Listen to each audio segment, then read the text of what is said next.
Hello students, आप सभी का स्वागत है हमारे चैनल इंटीग्रल मैथमेटिक्स में। कल हमने स्ट्रेट लाइंस के स्लोप के बारे में पढ़ा था। उसी से आगे आज हम स्टार्ट करेंगे इक्वेशन ऑफ लाइंस के बारे में। इक्वेशन ऑफ लाइंस हम पहले भी पढ़ चुके हैं, ठीक है। Straight line, pair of straight line, इस तरह से हम पढ़ते थे 10th क्लास में चैप्टर, ठीक है। वहां पर हम इक्वेशन डायरेक्ट पढ़ते थे, लेकिन यहाँ किस तरह से इक्वेशन रिफॉर्म होगी, कितने तरह से इक्वेशंस बनाई जा सकती है, कैसे बनाई जा सकती है, उन सब के बारे में हम यहाँ पर पढ़ेंगे इक्वेशन ऑफ लाइंस में। तो हम स्टार्ट करते हैं इक्वेशन ऑफ लाइंस। उससे पहले थोड़ा लाइन जो हमने 9th 10th क्लास में पढ़ी उसको समझते हैं। आप इस तरह से लाइन का जनरल फॉर्म पढ़ते थे, जनरल फॉर्म ऑफ लाइन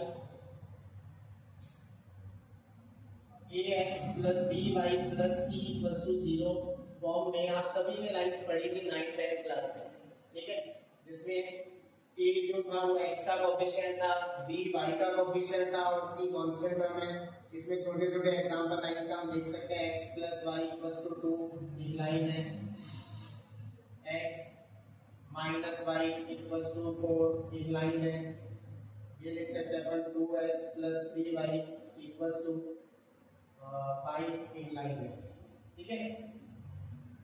यहाँ पर ये सारे लाइंस के एग्जांपल हैं। अगर इस इक्वेशन में बात करें, a की वैल्यू 1 हो गई, b की वैल्यू 1 है, a 1 माइनस 1 इस टाइप है, ठीक है।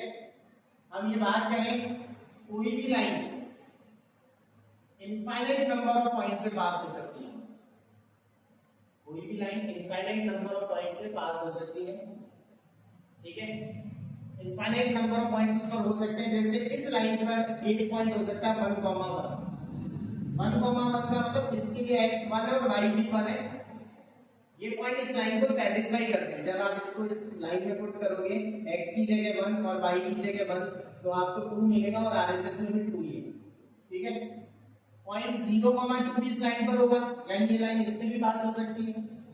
पॉइंट 2,0 भी इस लाइन पर होगा, ये लाइन इससे भी पास हो सकती है। हम बोल सकते हैं 4,-2 भी इस लाइन पर होगा, ये पॉइंट ये लाइन इस पॉइंट से भी पास हो सकती है। ये पास होने की बात मैं इसलिए कर रहा हूं क्योंकि आगे जाकर जब हम लाइंस की इक्वेशन पढ़ने के बाद क्वेश्चंस करेंगे, मोस्टली क्वेश्चंस में आपको ये दिया रहेगा कि लाइन किस पॉइंट से पास होती है, इस पॉइंट से पास होती है।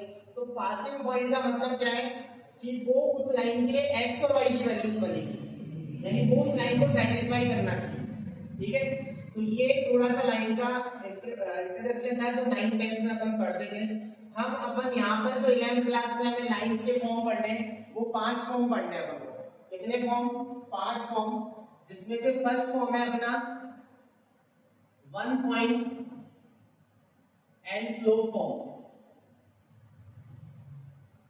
जिसमें लाइन एक पॉइंट से पास होगी और उसका स्लोप हमें दिया जाएगा। Second form 2 point form. इस फॉर्म में क्या होगा, लाइन 2 पॉइंट से पास होगी, स्लोप नहीं दिया जाएगा हमें।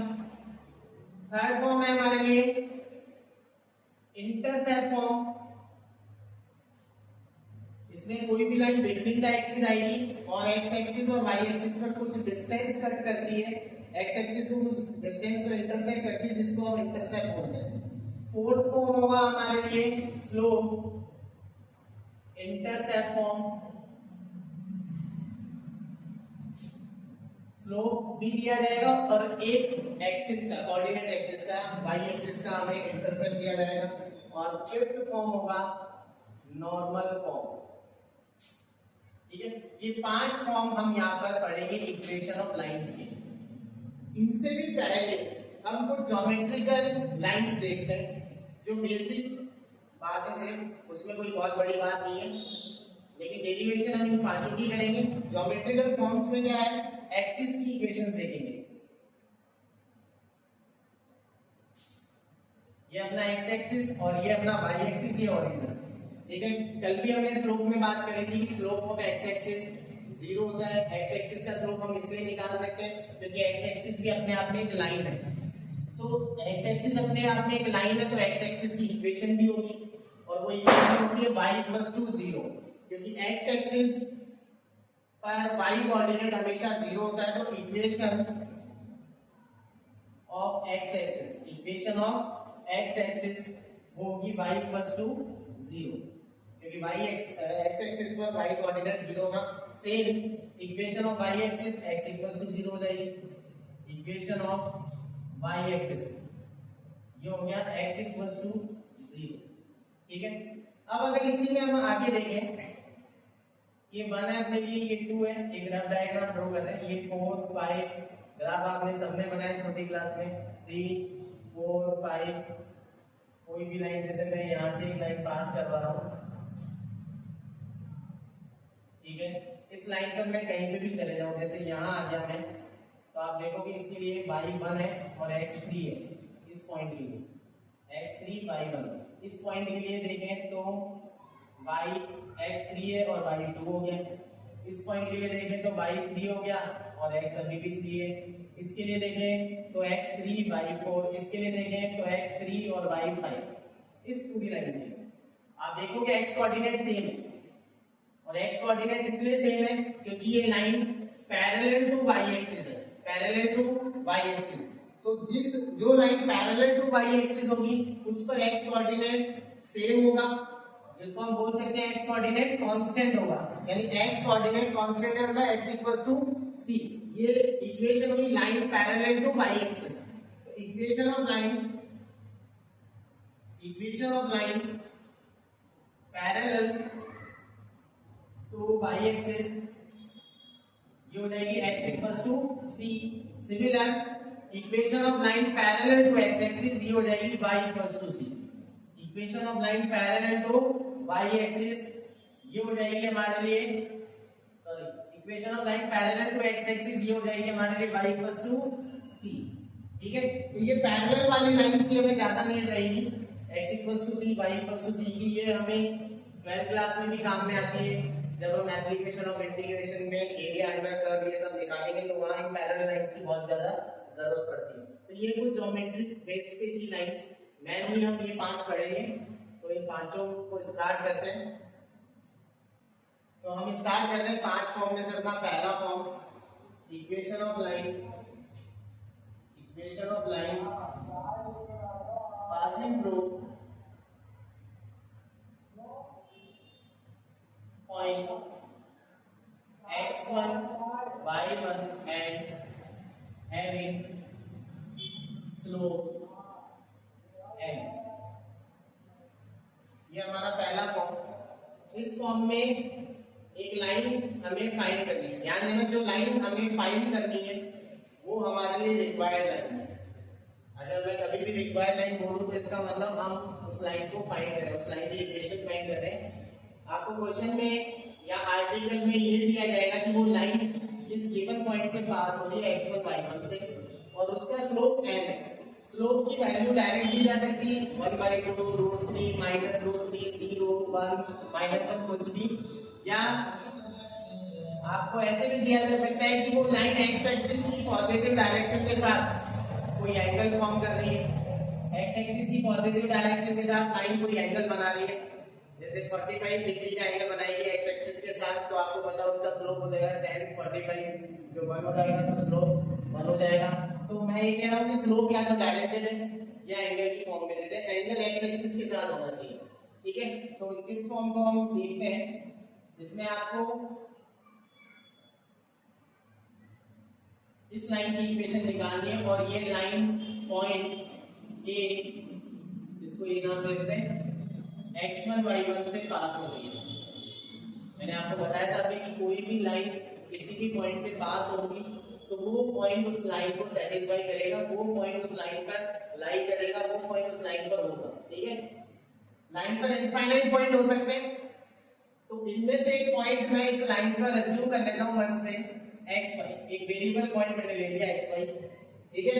इनफाइनाइट पॉइंट हो सकते हैं, तो एक पॉइंट मैंने यहां पर अज्यूम कर लिया xy, और क्योंकि स्लोप m है तो मैं ये दे रहा हूं कि ये लाइन x एक्सिस के साथ कितना एंगल बना रही है, थीटा, तो इसका स्लोप हो जाएगा m = tan थीटा। और कल हमने 2 पॉइंट फॉर्म में स्लोप का फार्मूला ड्राइव किया था। हमारे पास 2 पॉइंट है x1 y1 और ये हो गया x2 y2। तो स्लोप का फार्मूला हमने पढ़ा था m = y2 - y1 upon x2 - x1, ठीक है। इसमें y2 की जगह क्या आ जाएगा y1 की जगह y1, x2 की जगह x और x1 की जगह x आ गया, सॉरी x1 की जगह x1 आ गया। क्रॉस मल्टीप्लाई किया तो यहाँ पर हमें मिल गया y minus y1 equal to mx minus x1। ये हो गया हमारे लाइन का फर्स्ट फॉर्म, जो सबसे ज्यादा काम हमारे आता है इस चैप्टर में।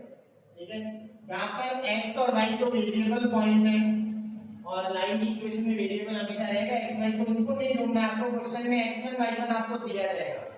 x1 y1 क्या होगा, जिससे लाइन पास होगी वो x1 y1 होगा और स्लोप आपको दिया जाएगा, वो पॉइंट आपको यहाँ रख देना है। जैसे एक छोटा सा एग्जांपल ले लें, आपको बोलते हैं find equation of line which passes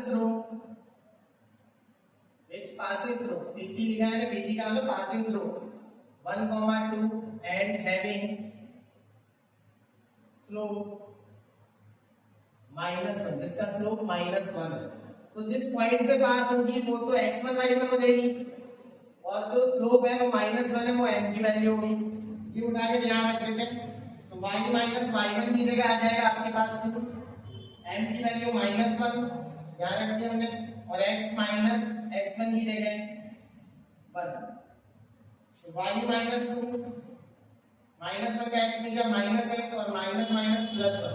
x को हमेशा पॉजिटिव रखने की कोशिश करें, तो माइनस का x इधर आकर प्लस का हो गया, इधर +y और प्लस का 1 इधर आया तो -2 -1 -3 हो गया। तो ये एक लाइन की इक्वेशन हमारे पास आ रही जो इस पॉइंट से पास होती है और जिसका स्लोप -1 है। ध्यान रहे यहाँ गलती नहीं होनी चाहिए, कई स्टूडेंट ये गलती करते हैं कि वो x और y की जगह 1 2 रख देते हैं। ठीक है, आपको x1 y1 की जगह 1 2 रखना है जिससे वो लाइन पास होगी। तो ये फर्स्ट फॉर्म था हमारा। सेकंड फॉर्म इसी में हम देखते हैं equation of line which passes through two given points x1 y1 and x2 y2। First form में एक ही पॉइंट दिया था जिससे लाइन पास हो रही थी और उसका स्लोप दिया था, लेकिन सेकंड फॉर्म में स्लोप नहीं दिया, दोनों ही पासिंग पॉइंट दिए जिससे लाइन पास हो रही है। तो एक लाइन है जो एक पॉइंट से पास हो रही है, एक पॉइंट ए है x1 y1 और एक पॉइंट बी है x2 y2। ठीक है, अगर फर्स्ट फॉर्म से इसका कंपेयर करें तो ये वाली लाइन किससे पास हो रही है, वो वाली लाइन भी x1 y1 से पास हो रही थी। तो अगर उसकी फॉर्म को देखें तो लाइन की इक्वेशन ये होनी चाहिए y minus y1 equal to m x minus x1, इस पॉइंट से पास हो रही है, लेकिन पास तो इस पॉइंट से भी हो रही है और वहां का स्लोप थीटा की फॉर्म में था m equal to tan theta, यहाँ थीटा है ही नहीं हमारे पास, तो यहाँ स्लोप की वैल्यू कहां से आएगी, ध्यान देना यहाँ पर जो m है, क्योंकि हमने 2 पॉइंट दे रखे हैं और 2 पॉइंट फॉर्म में हम स्लोप का फॉर्मूला पढ़ते थे y2 minus y1 upon x2 minus x1। तो यहाँ m की वैल्यू ये रखेंगे y माइनस y1 और m की जगह y2 minus y1 upon x2 minus x1 और x माइनस x1। ये हो गया 2 पॉइंट फॉर्म में एक लाइन की इक्वेशन। ठीक है, तो हमारे लिए ये ज्यादा काम में आएगा, काम में तो ये भी आएगा लेकिन ये बहुत क्वेश्चंस में यूज होता है। अब हम थर्ड फॉर्म पर जाएंगे, इंटरसेप्ट फॉर्म।